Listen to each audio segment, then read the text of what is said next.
It is Wednesday, June 3rd, 2020.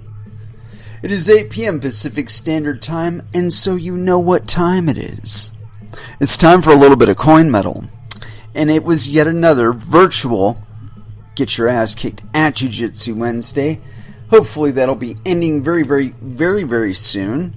Apparently the governor has rethought her position on her queenly powers, and hopefully they will be relieving the shutdown entirely, which I find completely fucking humorous, considering the fact that nobody's practicing social distancing while they're rioting, or protesting for that matter. So I think we can kind of forget about that one. It's like one of those fads that was going around junior high or something like that, where everybody got in on it for a very short period of time. It lasted for about a month, and then it wasn't popular anymore. It's like Pogs or something. only a little bit faster. It seems like Pogs had a half decent run of a couple years. But yeah, jiu-jitsu. I need to get back to rolling. I find my coordination is off. I was working with somebody the other day on some stuff, and I do a triangle like somebody who hasn't done a triangle for about 4 months. So I was never really good at triangles, and now my triangle game has gone to shit. But I'm sure it'll come back. It makes it a little bit tougher to want to go back and do regular sparring. Just because it's like you become really aware really quickly about how uncoordinated you've become. That there is a lot of coordination that comes with what you're doing. That physical grace and whatnot. It comes from something, and without doing that something, it goes away. And so yeah. It's a little discouraging, but I'm sure I'll be back up to full speed in a very short period of time. Because one of the things I did notice, and we did a little bit of cardio together and stuff, and I'm feeling like my conditioning is as good, if not a little bit better, than it was beforehand. Like I'm actually a little bit physically stronger than I was before the lockdown started. And I can only attribute that to the fact that the way that I work out, I don't really take breaks. And so I'm constantly flowing from one thing to another. I'm either doing a footwork drill, or I'll get on the ground and do a ground drill, or I'll get back up and do a weight drill. And so, but in between, I'm not taking like 5, 10, 20 seconds, 30 seconds, a minute, couple minutes. I'm going from one to the other. Unless I'm really baked, and then I will sit there for just a moment going, okay, what should I do next? But beyond that, I'm really hammering it, go. And I want to try and bring that into my training more, because that's like my tendency when I'm rolling is. And I had somebody make this observation a long time ago about the way that I roll. Is he was saying that I'm just like attack, and for the most part that's true. Is that when I'm going at an opponent, I do attack, and to some extent I've had to tone that back a little bit and go a little more defensive. But I found that as I've done that, I just find more opportunities to attack from and more angles. So, it's a give and take kind of thing, But anyway, I don't have a big verbose entree because, of course, I've not been doing jiu-jitsu with a class where I've covered 2 or 3 moves and I'm, got that fresh in my mind. So let's go ahead and go to music. And as far as like subject matter, I do have a few tabs open. I'm not completely without ammunition this time around. But yeah, let's go ahead and throw down with some music. And I've been getting this whole thing with the Black Lives Matter thing. I'm on the all lives matter side, because I believe that everybody's life matters. I don't care about using a particular event or whatever to push that, because that's the way I feel all the time, not just when cops have killed somebody. So, anyway, I'm on the all lives matter side, but there's some people that's just not good enough, and they keep pushing it, like, they're going to get some sort of advantage by pushing it at this time. And to them, I feel like they're like actually detracting from it. And even though the intro to this is saying that I'm diluting the issue by saying that all lives matter, I think this one is more appropriate. No Lives Matter by Body Count. First Dance here on Coin Metal.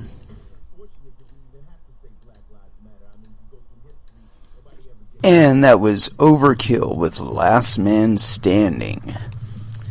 Alright. And so as far as what we're going to get into today, I've got a wide variety of stuff in here. And I want to hit on this one first off, just because I think it's really scary.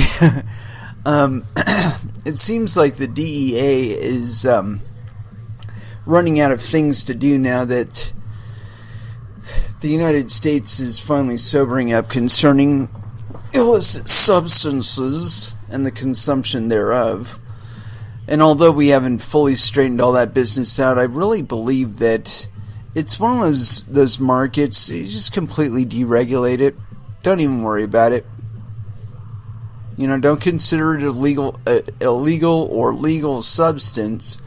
And before you know it, most of the premium that you see in the market, I think most of the premium that's not actually legitimate or can't actually be justified by material expense has pretty much been rinsed out of the market. I think that if somebody's getting somewhere between, say, $4 and $10 a gram, that's perfectly reasonable for dry material.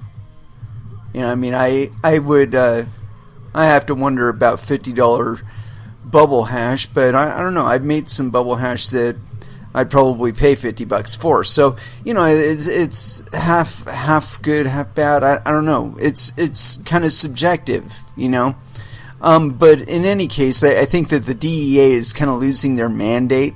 And so they're having to look around for other kinds of stuff to do. And I think that, they're looking at the powers of their mandate, what they have under their mandate that they can do.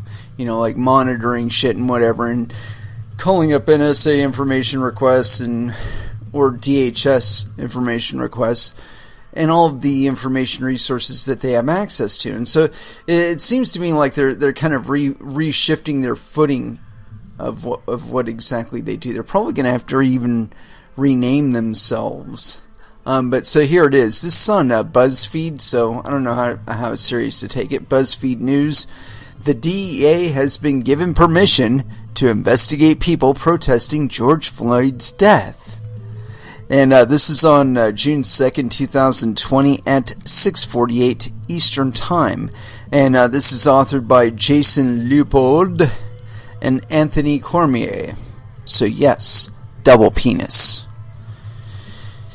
The Drug Enforcement Administration, not agency, has been granted sweeping new authority to, quote, conduct covert surveillance and collect intelligence on people participating in protests over the police killing of George Floyd, according to a 2-page memorandum obtained by BuzzFeed News. And you know what? Let's just go straight to the memorandum and get off of this thing. And so this is on documentcloud.org, documents, and I guess Leopold, DEA memo, George Floyd protest surveillance. And this is by memorandum for the Deputy Attorney General from Timothy J. Shea, acting administrator. Subject, Drug Enforcement Administration, DEA, request for temporary designation of non-Title 21 authority pursuant to 21 U.S.C. 878 A5, I guess? Yeah, A5. Purpose: approval of temporary designation of non-Title 1 or non-Title 21 law enforcement authority. Timetable: immediate. Synopsis: this memorandum seeks approval for the Drug Enforcement Administration to provide support on a nationwide basis to enforce federal criminal laws in the wake of protests arising from the death of George Floyd. DEA requests this authority on a nationwide basis for a period of 14 days, commencing immediately.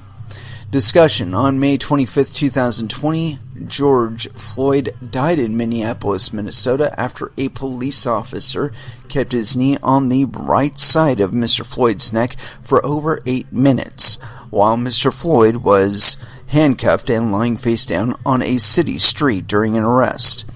The incident has spawned widespread protests across the nation, which, in some instances, have included violence and looting.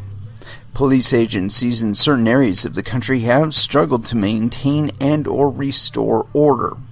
No, it seems to me like that whole thing has turned into a big-ass psyop. And one thing I was trying to indicate on the last episode, and it's something that y'all didn't think about during this whole protest business, is that right after the initial part of the shutdown, as a matter of fact, it kind of started like on the days or weeks right before the shutdown, there was a lot of installation of cameras, and as a matter of fact, I saw some mentions of it on social media, so that gives me an idea that it was quite extensive, and that there was a deployment of additional Wi-Fi or internet infrastructure of the Wi-Fi 5G variety.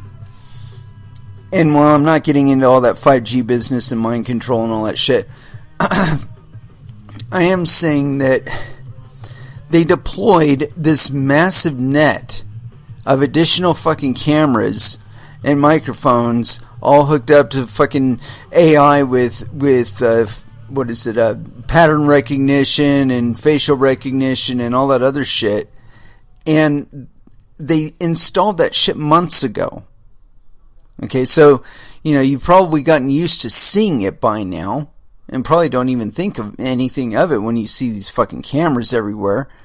But yeah, they're recording everything you do with regard to these protests.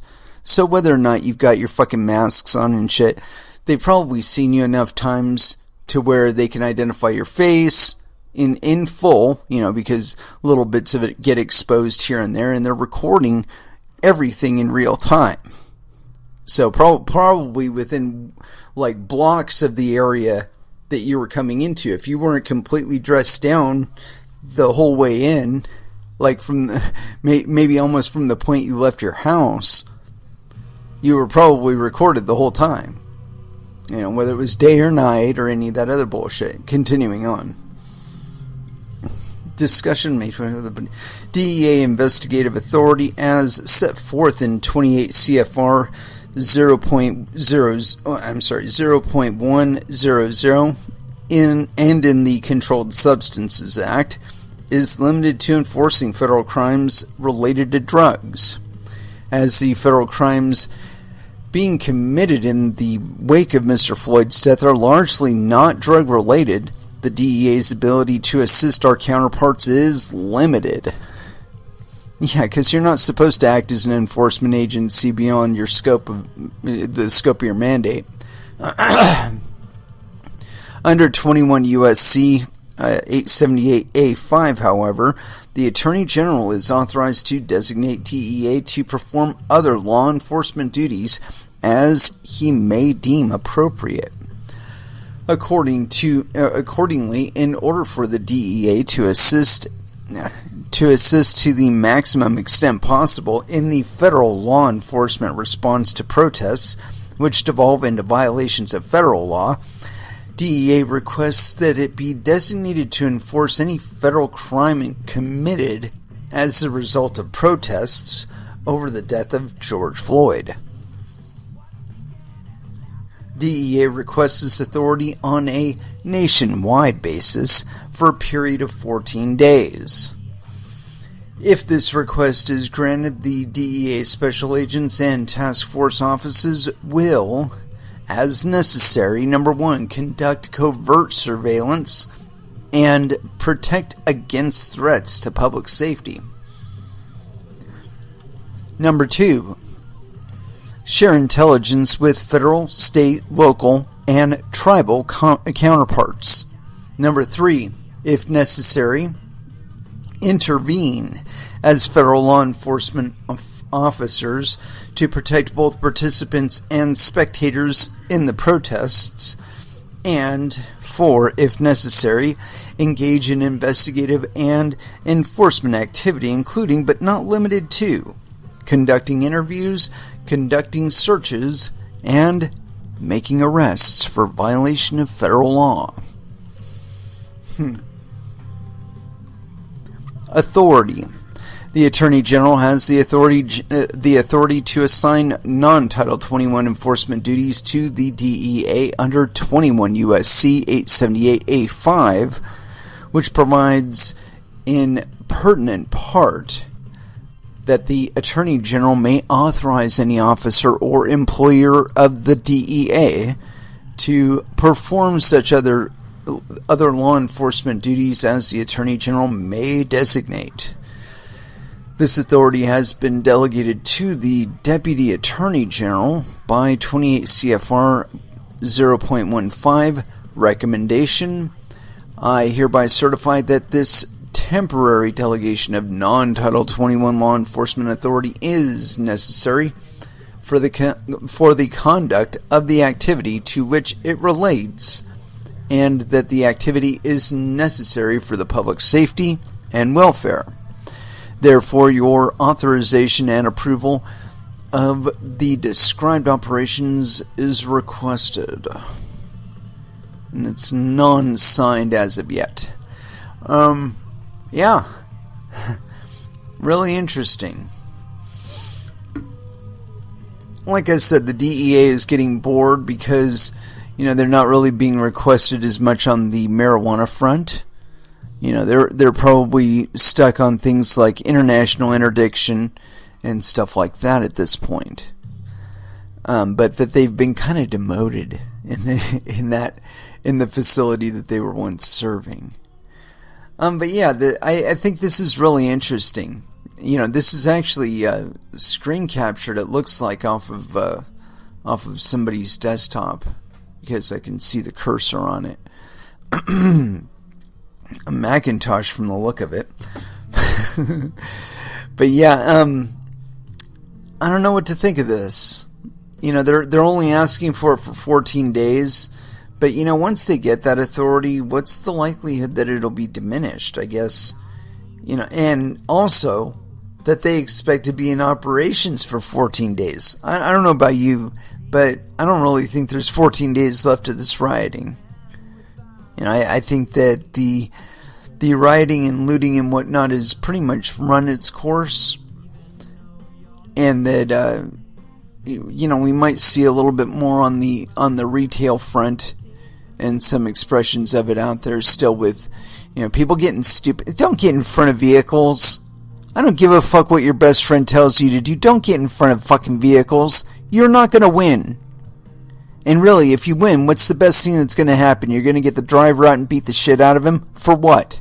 Is he the guy that choked anybody to death? No. He's probably just some fucking working Joe, just like you. Except, he's got bills to pay, he's got people to feed and shit, and so he's at work. Don't get in his way. Let him go about his fucking business. He's not part of your fucking protest, and involving him isn't going to help anything. Yeah. Anyway, so yeah, I think this is it's kind of alarming. Mostly because of the types of tracking that I see these guys asking for and wanting to do. I can understand it. Because the fact of the matter is that nothing happens without monetary support. And when you're seeing people operating in a way that is clearly organized, clearly, and I don't care what people are claiming, with regard to an organizational structure concerning a group or whatever, but there is somebody giving orders, and there is money being involved, and there is logistical distribution of resources and shit like that. And at the minimum, you have participants, and whereby you could consider the participants as a whole, as an organization. But in any case, and on that point, you don't actually get to define other people's enemies for them on that point. So you can't be saying that, we're the everyman, and so these guys are your enemy too. No, you don't get to define my enemy for me. But anyway, so it's kind of concerning that they would be wanting to involve or that the DEA would want to be involving themselves. But to some extent, you have to look deeper at it. You have to look at it and say, is there foreign influence? And it's funny because people only concern themselves with like the superficial social stuff. But you have to understand, there are interests at play. People do not do anything for no reason. And mere generosity or empathy or sympathy, in this case, I would suggest is not enough, especially given the nature of the situation, and that it is so openly prone to the possibility of even organic protests becoming violent. Because that is a possibility, people take advantage of that situation. And they intentionally escalate the situation to meet their ends, to serve their desires. When you're watching the Starbucks burn, you have to keep in mind that at its core, in its physical location and whatnot, you're talking about a private individual's business. Somebody owns that Starbucks, or some controlling interest in that particular Starbucks. Somebody makes the orders, so on and so forth. It's not just, Starbucks runs it, it's this massive conglomeration. Yeah, they own it, they license, they provide base materials for their individual Starbucks, but the people that hire the individuals to work at Starbucks, that's not some like mega corporation somewhere. That is a store owner who runs that Starbucks. And so when it gets crippled because somebody breaks all the windows and torches it, first you have to look at who would do such a thing. Who has an interest in taking that Starbucks out? Who could have an interest in taking that Starbucks out? Now, see, if you have things like CCTV footage and fucking cell towers that ping everybody's phone when they come within proximity to it, when you have all of those things, you can trace exactly who was where at what time, correlate it, and define exactly who was exactly in one spot doing one thing at one time. And so in the case of the Starbucks, somebody caught that shit on with a cell phone camera and uploaded it. And it's all over Twitter. And when I saw it, I was looking at it and I'm like, gosh, those two women look pretty white. And as a matter of fact, a black woman was recording them and saying, "Hey, what the fuck are you doing, man? That's not supporting fucking George Floyd. What the fuck are you doing?" Okay, and so we can define, at least from what we saw there, and you got to keep in mind, if you can simulate it with nothing more than a group of intent individuals and a cell phone, there's a good possibility that what you are viewing is entirely spoofed. a dramatization, possibly even happening on a sound set somewhere. I know you don't want to believe that, but that's a reality. It could just very well be fiction. And the only way you're ever going to find out is by going there and seeing. But anyway, back to what I was talking about. You see, you're seeing something, but you're not entirely sure what you're seeing. For all you know, you're looking at all of the employees, from the owner all the way up to the servers, involved in this pantomime. And everybody takes a drama class here and there, right? You see people do it all over YouTube, and so how hard is it to create your own little narrative and create a video that goes along with it? I recommend this. If you all want a excellent primer, as a matter of fact, the primer for understanding digital media, both in audio and visual form, you have to watch this one movie. And I don't even know that it's an entire hour in length. It might be slightly longer. But it is worth every second of the time. And it is called F for Fake. You can watch it for free on YouTube. And you will learn how media is used to cause both your eyes and your ears to lie to you. I know, that sounds kind of trippy, huh? But they've been doing it since like the early 1900s. And when you go on YouTube and you look up those, there's a couple videos out there, because it's happened a couple times now, where people have compared all of the, they've gone and they've captured all of the evening newscasts for all of the major stations out there.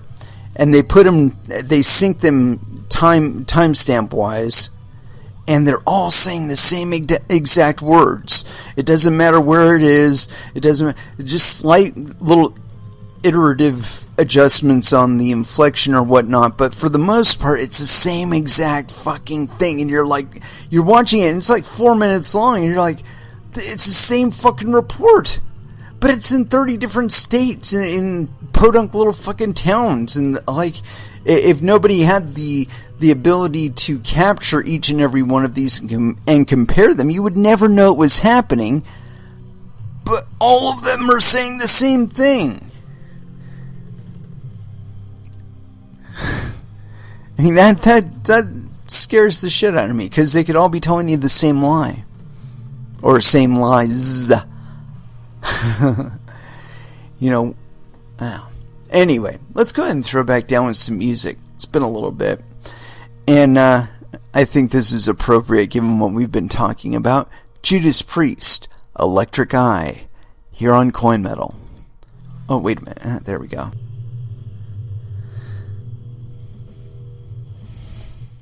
And that was Exodus with Verbal Razors. Yeah. And so, as far as where we're gonna go next, I don't think I actually read this article that I wanted to cover, and so yeah, let's go with it. This is on CoinDesk.com. Minnesota official alarms privacy advocates with contact tracing comments. And this is on June 2nd, 2020 at 22:07 UTC. And this was authored by Benjamin Powers. So yes, penis. At a press conference Sunday, Minnesota Department of Public Safety Commissioner John Harrington compared the methods police were using to identify protesters to those used to track COVID-19 cases. We've begun analyzing the data of who we have arrested and began actually doing what you would think as almost pretty similar to our COVID. It's contact tracing. Who are they associated with? What platforms are they advocating for? He said. The Department of Public Safety works in partnership with the local, state, and federal law enforcement and emergency response agencies.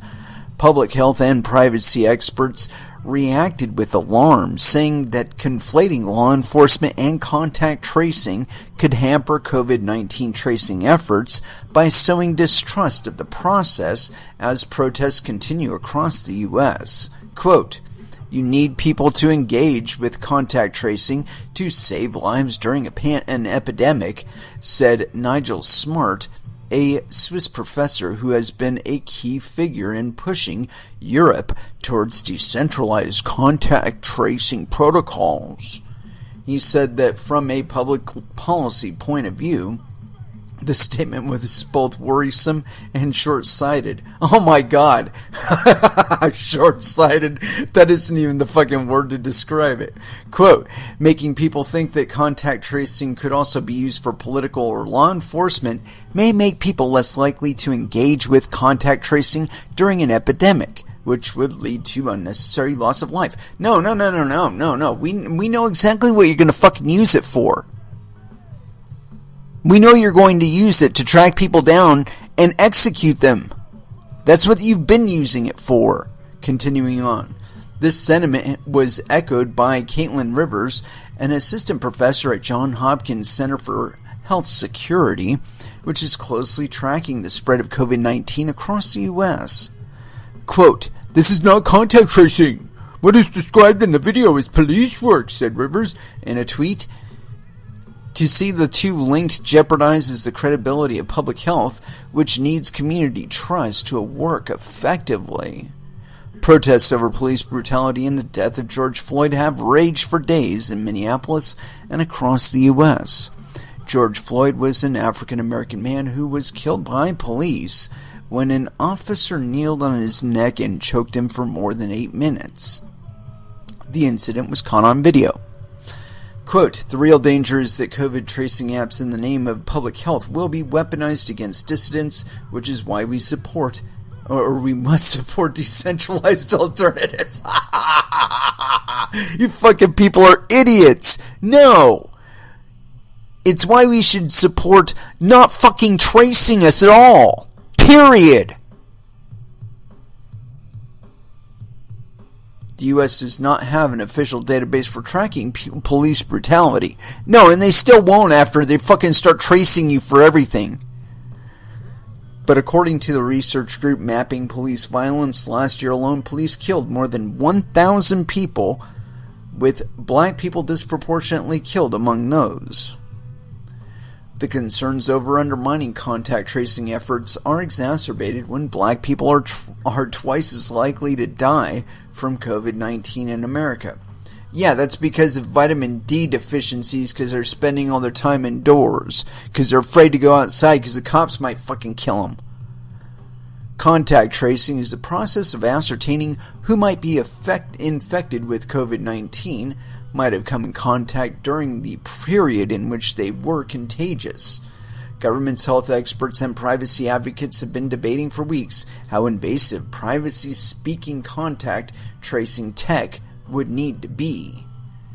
Adam Schwartz, a senior staff attorney at the Electronic Frontier Foundation, was alarmed by law enforcement's suggestion that surveillance of protesters and their beliefs and associations is similar to contact tracing. No, it's exactly like contact tracing.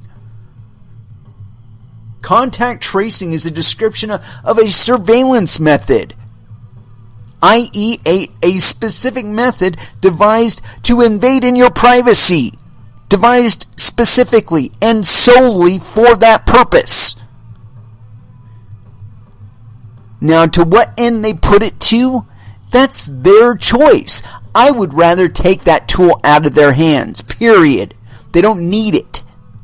We've survived as a fucking species this long without it. We can survive into the fucking 21st century without it too. Continuing on. Quote, "Public health officials undertaking contact tracing must never share the personal never share the personal information they collect with police, immigration enforcement agencies, or intelligence officials," said Schwartz. Quote, in fact, we need new legislation to guarantee this. Likewise, contact tracing should gather the least possible information, retain it for the shortest possible period of time, and use it for nothing except contact tracing. Harry Halpin, a technologist and CEO of NIM, a privacy tech startup, said the technique of contact tracing is the same, whether it's detecting coronavirus spread or targeting political protesters in the U.S., supporting Black Lives Matter. But that underscores the need for systems that, by design, don't allow information related to COVID-19 to be shared with law enforcement. No. The fucking secret is don't fucking keep it. Don't track us. Period.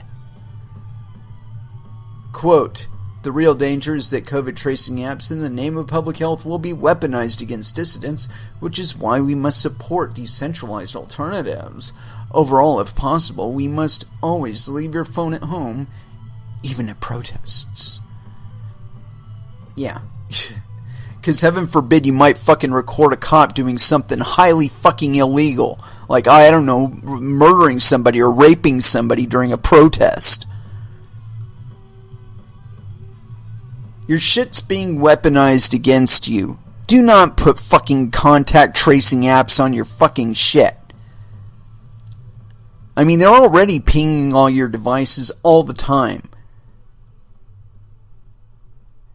You know, if anything, you need to be looking into a way to, like, sequester that thing from recording you or even viewing you or hearing you until you're ready to use it.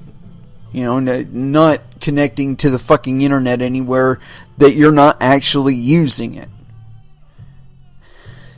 And apparently that's what's going to be necessary to stop this bullshit. Because from what I can see, they are already doing all of the contact tracing and they're already doing the full spectrum surveillance that Bush was pushing for in total informational awareness. They're already doing it. They're just trying to make it fucking legal, so that when they want to bring you to court and charge you with all this fucking digital information and data that they've been storing up on you, it's there. Oh yeah, hey, we're gonna bust you for sedition and being an asshole, and you were an asshole to somebody on November 23rd, 2022, and so you need to be thrown in jail for 2 years or some shit and put you to hard labor. I mean, really, the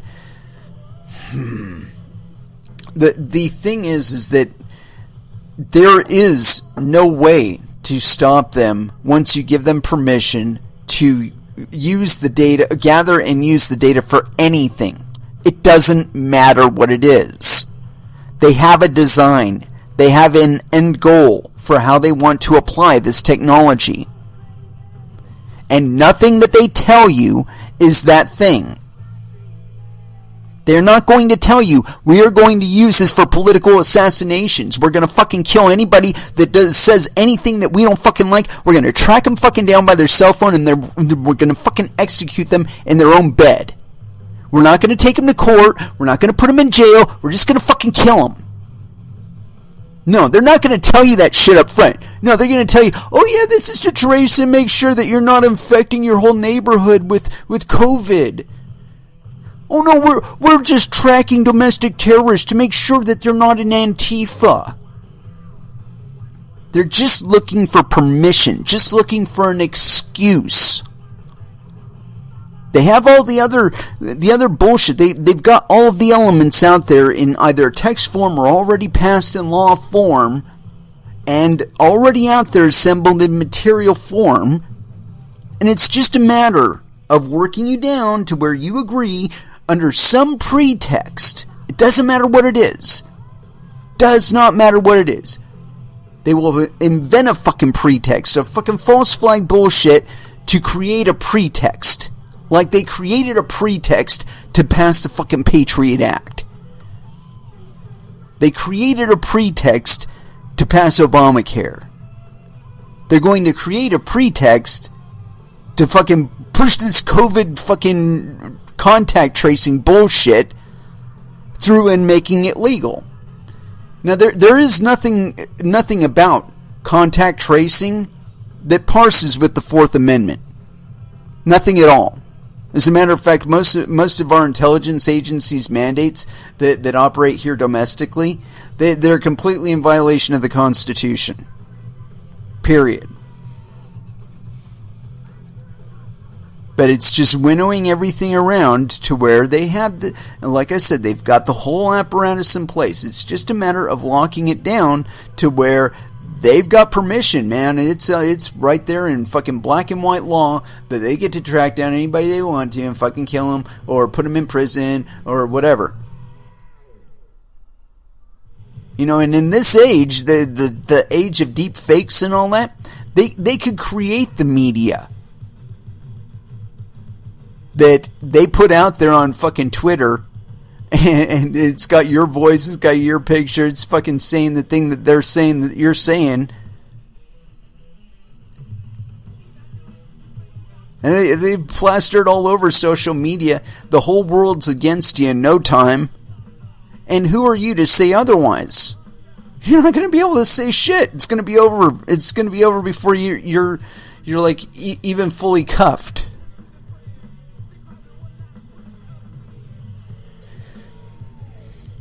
You know, you'll have half the fucking country fucking praying for your fucking death over bullshit that you saw on social media, and you won't have anything to say about it, and you'll be tried in the public jury before you even see the inside of a courtroom. And it'll be global. I mean, if you look at the effect and the dispersion of the shit that's come out since George Floyd, I mean, come on now, that shit's planet-wide. But yeah, so this stuff alarming privacy advocates, it should alarm everybody. Period. Yeah, you, me, everybody. Because they're talking about using your phone as like some perpetual fucking surveillance device that's telling them everything about you. And I mean, it sounds really wonderful when you're thinking of it in terms of national security or national health or something like that. But when you look at the way the government has used such powers before, where it's been granted to them, where they have overstepped and abused it. And you have to be completely blind and deaf not to observe this. So to assume that they are going to be any different about it just because they've made the tools more sophisticated is bullshit. They are going to be just as selective in the way they apply shit, and they are going to be just as specific in who they target. Anyway, continuing on. Let me see, I got some other stuff I wanted to get into here. It's not it. This might be it. We might get into this. Yeah, why not? I think this is important, and it really applies to what we're talking about here. Because, you know, when you think about what I'm talking about, okay, that not only will you have to be fully compliant, but all of the organizations that ever have to, and entities that ever come after you, they'll have to be 100% compliant too.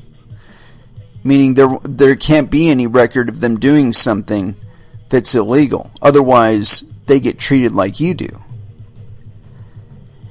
And see, the way you avoid that is you operate on a different system.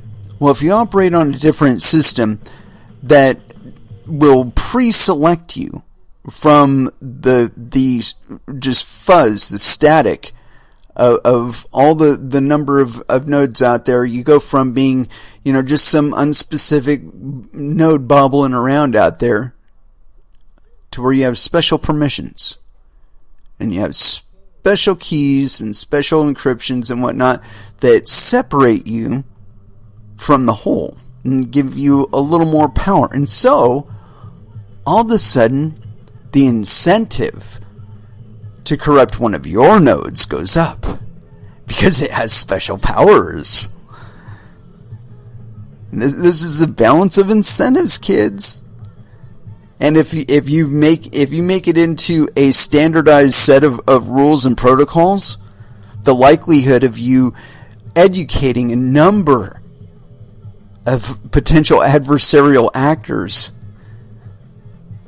goes up significantly, because the number of people that you actually employ to be enforcing this stuff is a tiny fraction of the total number of people that's exposed to it.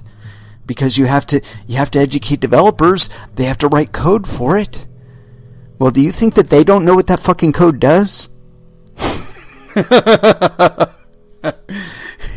Anyway, so this is on fedscoop.com. Let me get a sip off of this really quick here.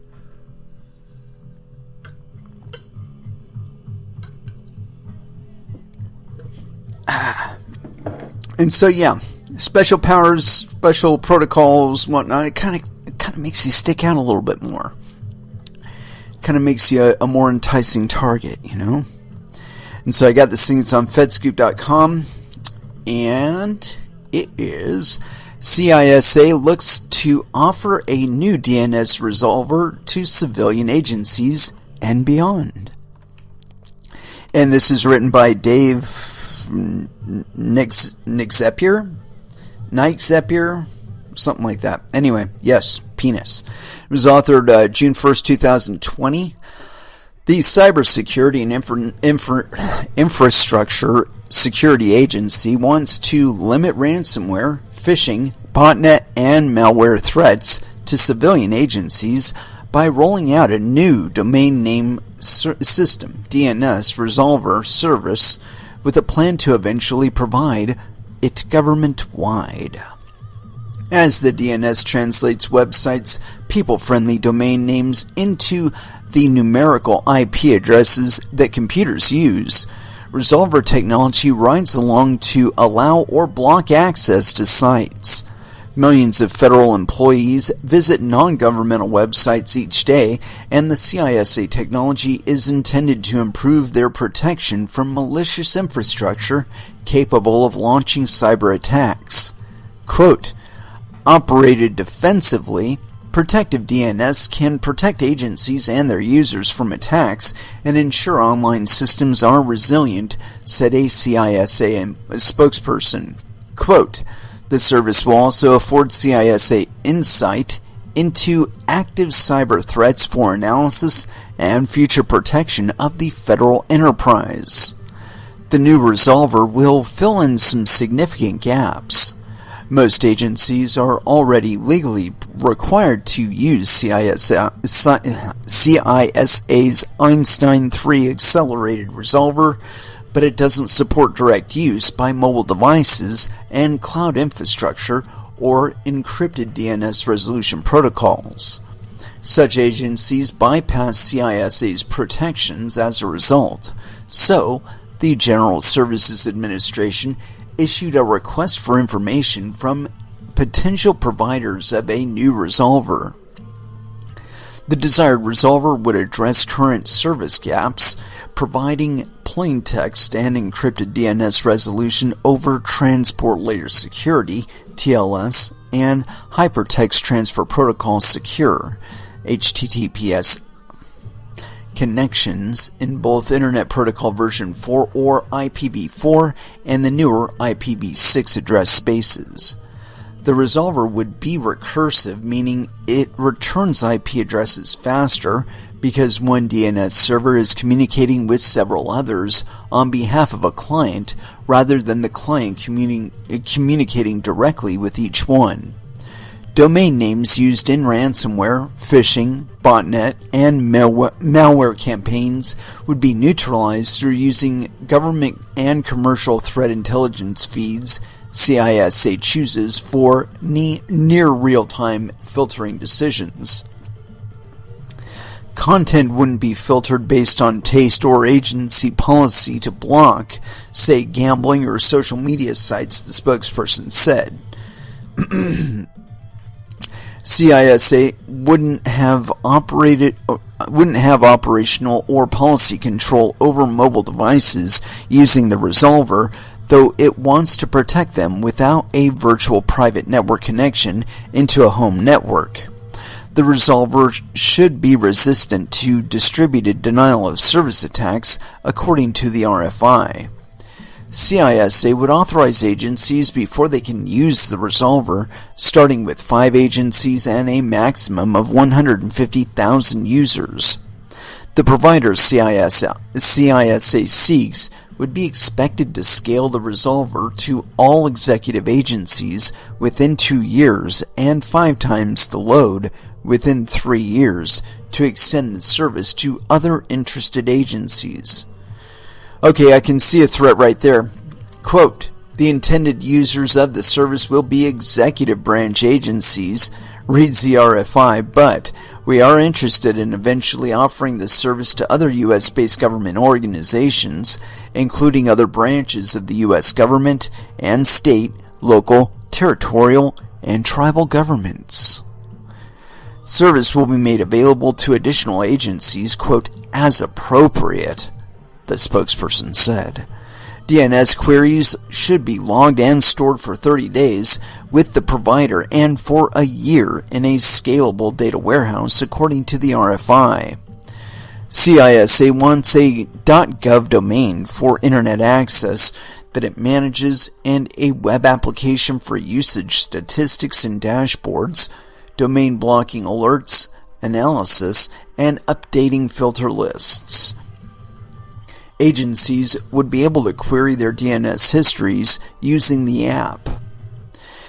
Vendors interested in being the prime contractor had until May 22, 2020 to respond to the RFI with comments on the resolver's feasibility, how it would be positioned relative to other resolvers like E3A, and a potential acquisition approach, which has yet to be finalized. CISA is currently evaluating RFI responses to finalize requirements for the resolver before issuing a request for proposal, the spokesperson said. Yeah, that's really interesting. And I can see already, though, how it would have some issues. Number one, the scope of it being specifically under the executive branch, I'm sure that would create some potential for abuse. In addition, it would also create in the executive branch a specific target to hit. I mean, people don't understand. You create in yourself a threat by recording and disseminating this data. Any data. If you're responsible for holding on to it, you are now the person that people point fingers at when the shit gets hacked. And it will get hacked. The only way to make it secure is to not record it.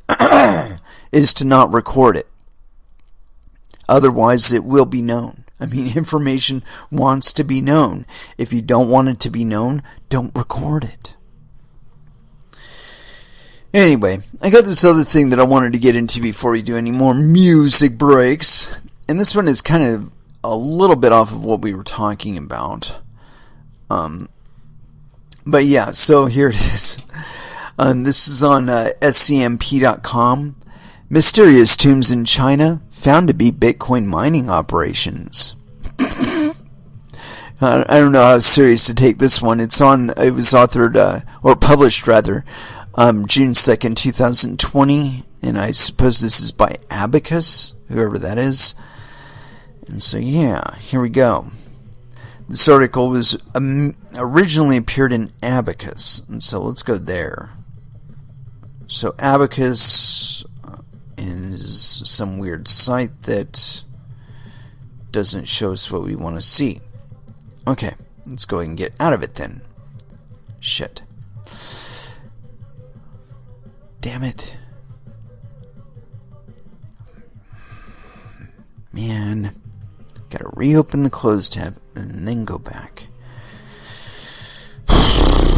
Alright, mysterious tombs in China, blah blah blah. Okay. When police arrived on the scene in northern Chinese city of Daqing, they found what seemed like it could have been ripped from the pages of a thriller novel. Two mysterious grave mounds were lying in the field, but there wasn't the site of a grim murder. Or this wasn't the site of a grim murder. The mounds were actually hiding a Bitcoin mining operation. After receiving a tip from a local oil field company about suspicious power losses, decouple police decided to inspect the area last Tuesday. Chinese state media Beijing News reported on Sunday police found an entrance near the mound and, after some digging, confirmed that it was a Bitcoin mining rig that was illegally stealing electricity. According to media reports, this isn't an isolated incident. That very same week, in the same county, in the Heilongjiang province, police found that one imaginative Bitcoin miner hid 54 mining rigs deep under a dog kennel. These incidents may have been spurred by the recent rise in the price of Bitcoin. Although cryptocurrency trading is illegal in China, mining isn't. The country has been a haven for mining farms in the past, thanks to its cheap electricity. Yeah. And that to me is really interesting. I mean, because if you look at it according to the price dynamics right now, in not too much time, they're going to be mining fucking altcoins like this. The whole countryside of China is going to be nothing but a big fucking mining farm. You know, they're going to be ganking electricity everywhere and monetizing it by creating cryptocurrency networks or participating in cryptocurrency networks with them. And I don't expect this to stay isolated in China. As we see more and more crackdown here in the United States, that I think that people will go to less and less legitimate means to create income and profit for themselves. And among other things, it's going to consist of quote-unquote illegal mining operations. Mining operations that are not regulated or registered with anybody. You know, and as a matter of fact, I think I've got one more. If I can find this article, I think I still had the tab open. And where is it? No, it's not that shit. It's not that. Not that. There was something I found on here, and it just, of course, it offended me mildly, because it suggested something to the effect that, you know, Microsoft was going to be setting standards for the crypto space. And part of me, I kind of laughed, you know, because the idea that they're going to be telling you anything about how to, you know, how to develop anything or what standards that you're going to use is fucking silly. It's completely fucking silly. Let me see if I can find the right article here. Let's see. Baltaga, Microsoft to set global tokenization standards. Microsoft's principal architect Marley Gray and Enterprise Ethereum Alliance's former executive director Ron Resnick launched the Interwork Alliance, a nonprofit organization aimed at bringing global standards to the token-based ecosystem. At launch, the IWA included more than 28 blockchain technology and financial organizations, including Microsoft, Chainlink, Hyperledger, IBM, Nasdaq, Accenture, and others. The IWA will eventually work on interoperability between decentralized applications from different blockchain networks. Yeah, you know, big fucking whoop-de-doo. You know, that people have been working on that shit pretty much forever. And what it really amounts to is Microsoft or some other entity trying to place themselves in a position where they can dictate to you how you will write your code. I mean, really now. I think it's the silliest fucking thing, because as soon as people start getting really impacted by this stuff, you know, it's not so much their implementation, it's the dirty uses of the implementations in question that really brings it out. It's like all this contact tracing shit. People worried about violating your privacy? Give me a fucking break. Your phone records everything you say. The video cameras on it are recording everything you do. And now you're concerned with privacy? Your fucking device has had a GPS locator in it or a connection to it since about somewhere in like 2012, 2013, like that. And you're worried about privacy now? I mean, really, you're only now starting to see like the official requests for permission to be able to utilize this stuff in public policy. We've seen the application of it elsewhere, like in Hong Kong and in China. I mean, literally, they imprison people over what religion they practice there. Do you really want that here in the United States? Because that's the kind of thing that they'll be able to do with the contact tracing shit, is track you and every single person that you ever participated in your religion with down and just fucking snatch you all up. Put you in a fucking prison somewhere.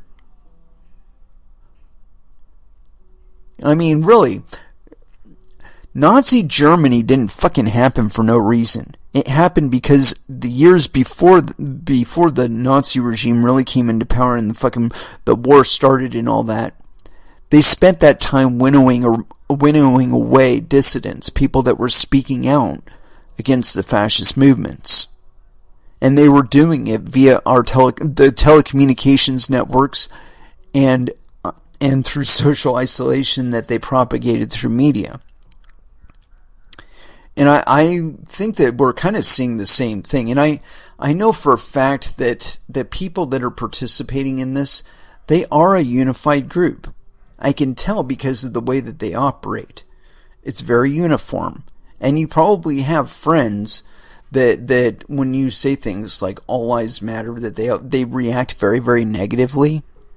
In my mind, these people are potentially participating in this, or at least have knowledge of it. Because, like I said, the reactions to it is very, very uniform.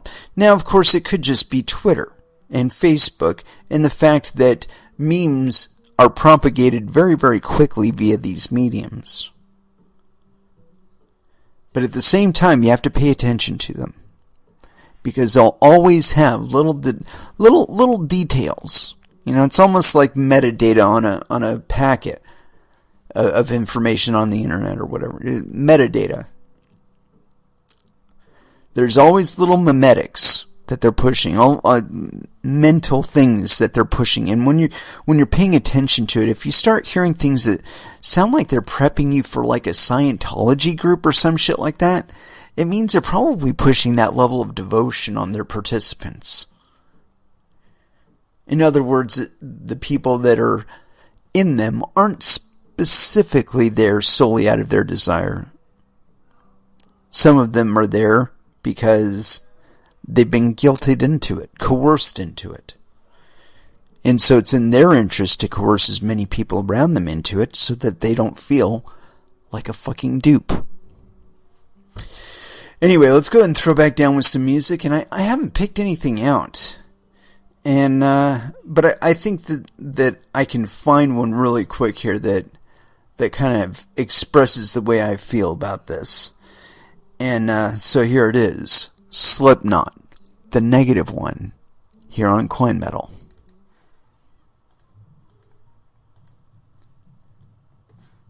And that was Melvin's with Honey Bucket. Yeah, and so as far as where we're going to close this out, because we do have a little bit of time for discussion. And so yeah, I don't think I can occupy all of it with talk out of my mouth, but I'll work on it.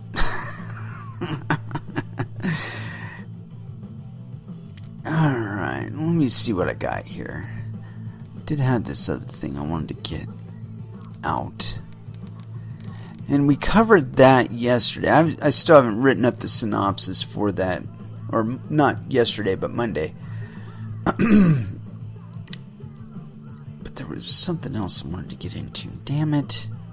Oh, here it is. This one's kind of interesting. And it goes to what we've been talking about with regard to trying to limit people and how they can express on the internet. And I think that Microsoft is, at least on its face, well-intentioned. But we've seen where they have involved themselves in crypto and other projects, and where those projects have gone awry afterward.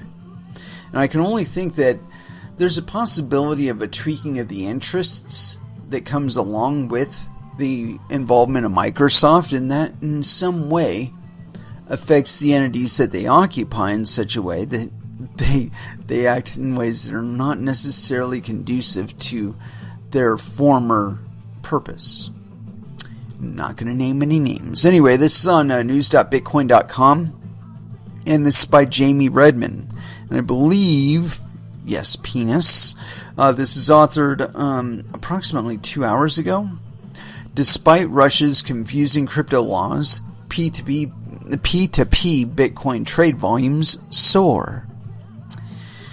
Peer-to-peer cryptocurrency trading data shows digital assets like Bitcoin are growing extremely popular in Russia, despite the State Duma's opinions and regulations aimed at crypto assets.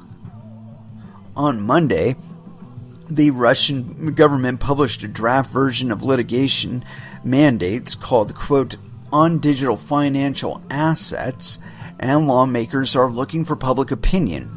Despite this strict proposal drafted by the Russian bureaucracy, trade volumes on certain exchanges have seen significant demand from the country's citizens. Russia's cryptocurrency laws remain in the gray zone, as I expect they will pretty much in perpetuity. Just recently, Russia's State Duma released a draft of proposed litigation towards cryptocurrencies and companies that deal with the technology. The draft called On Digital Financial Assets is an updated version on how lawmakers might regulate the crypto industry in the near future. The documents do not delve much into personal holdings, tradings, and cross-border remittances unless it is applied to startups and veteran companies that leverage cryptocurrencies. People can own Bitcoin or other digital assets, but the new proposal does prohibit the widespread circulation and even evangelism when it comes to digital currencies versus the Russian ruble. Quote, cryptocurrencies go completely into the gray zone in Russia, explains Waves Enterprise representative Artem Kalivkov.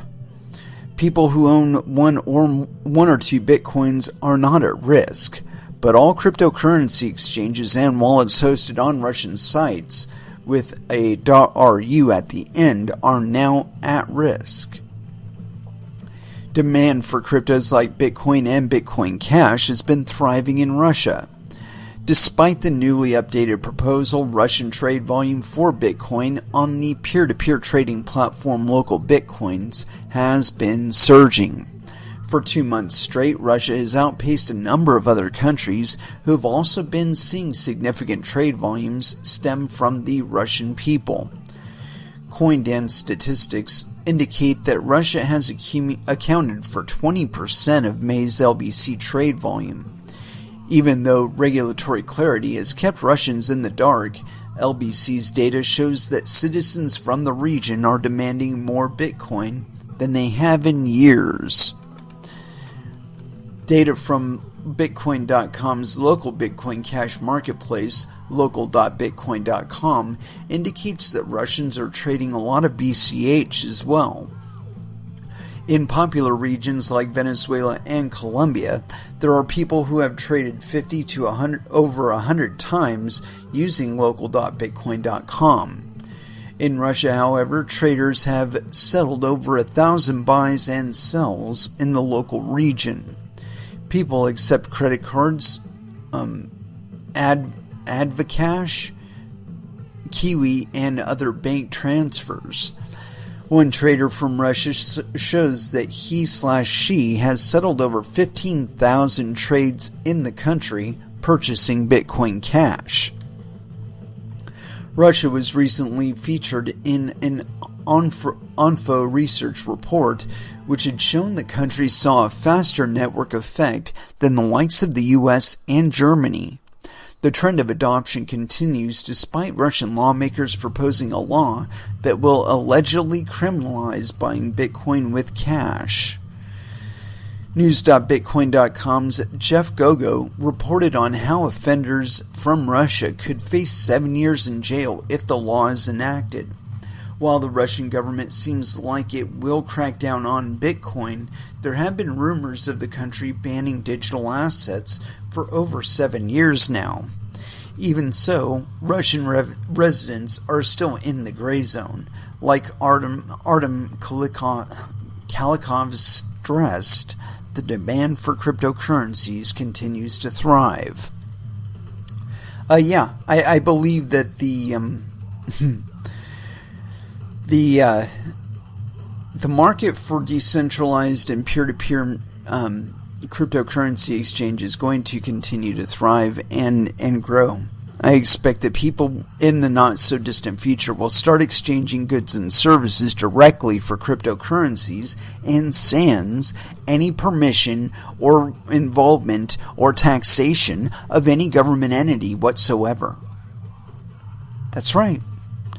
And people can laugh at that and think that there's going to be some way that people are going to be able to stop it, or that the government is going to be able to stop it, and that's just not the case.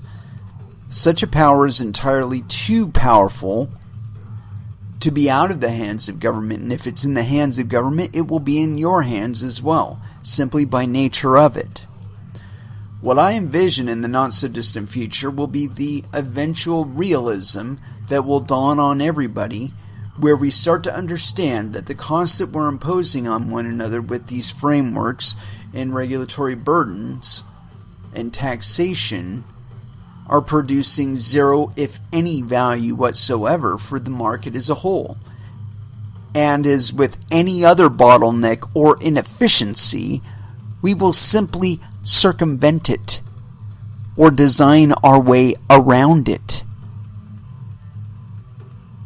You cannot initiate the urge for efficiency and set the priorities for it and define it without it being applied to everything else as well. And this is one of the reasons why even the most ardent believers in digital dictatorships and tyranny will eventually come out against these tools that they are wishing to implement the use of on the rest of us. Because invariably, they will get caught by the same means. The cops thought that they were, law enforcement agencies and whatnot thought that they were going to be using these cameras and it was just going to catch all our crime, and no way in hell is everybody else going to be able to hold them to account. Well, that is proving to not be true. And it doesn't seem to matter how restrictive the regime is, the information still gets out. As always, the only way to ensure that the dissemination of information will go no further than its actual occurrence or instance is to not record it. A lesson we are going to find out one way or another within our times. And it is with that I'd like to close out this episode. Thank you very much for listening. I certainly do appreciate the support. We will be back again on Friday at 8 p.m. Pacific Standard Time, and so until then, I want y'all to trade safe. Do your homework. And watch out for your own bunghole, because nobody else is going to do it for you. And as far as our last dance is concerned, of course, I have not picked one out, so I'm going to have to whip it out right here. And, let's see, where should we go? Well, here we go. Gizmachi, Burn, Last Dance here on Coin Metal. Thank you again for listening, and y'all have an excellent evening. Good night.